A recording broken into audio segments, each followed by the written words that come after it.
আসসালামু আলাইকুম। তো আমার যখন সময় খুব কম থাকে তখন আমি কীভাবে গরুর মাংস রেসিপি রান্না করি সেটা আপনাদের শেয়ার করছি। এখানে আমি 3 কোষ আস্ত রসুন দিয়েছি। আস্ত রসুনটা দিলে খুব সুন্দর ফ্লেভার আসে। এখানে দিচ্ছি আমি 2টো শুকনো মরিচ, একটা কাঁচা মরিচ, এটা দিলেও খুব ভালো লাগে।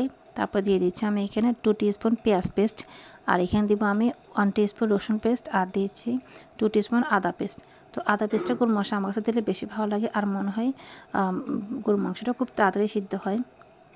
তারপর আমি পরে ধাপে ধাপে দিয়ে দেবো এখানে 1.5 টিস্পুন ধনিয়া গুঁড়ো, আর 1 টিস্পুন আমি দিব এখানে জিরা গুঁড়ো। তার আগে দিয়েছি আমি লবণ 1/2 টিস্পুন, হলুদি গুঁড়ো 1/2 টিস্পুন, আর মরিচ দিয়েছি আমি 1 টিস্পুন।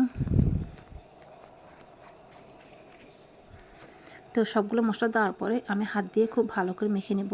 আর এখানে আমি 1/2 কাপ তেল ইউজ করব। তার আগে আমি এখানে দিয়েছি অল্প সামান্য পরিমাণ তেল দিয়েছি, আর তেলটা একটু পরে দিব।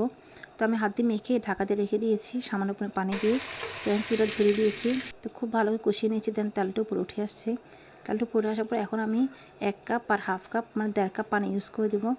1.5 কাপ পানি দেওয়ার পর খুব ভালো করে একদম ঝোলটা কমিয়ে নিয়েছি। তারপর দেখেন ঝোলটা কত সুন্দর হয়েছে। আসলে এখানে চর্বির পরিমাণটা খুব বেশি আর মাংসের পরিমাণ কম, এই জন্য আলুটা বেশি করে দিয়েছি। তেমনি এই জন্য আলুটা খুব সুন্দর সিদ্ধ হয়েছে, আর কালারটা অত সুন্দর হয়েছে, ঠিক খেতে অত লোভনীয় হয়েছে। তা আপনি বাসায় একবার ট্রাই করবেন। আর আজকে আমি বিদায় নিলাম।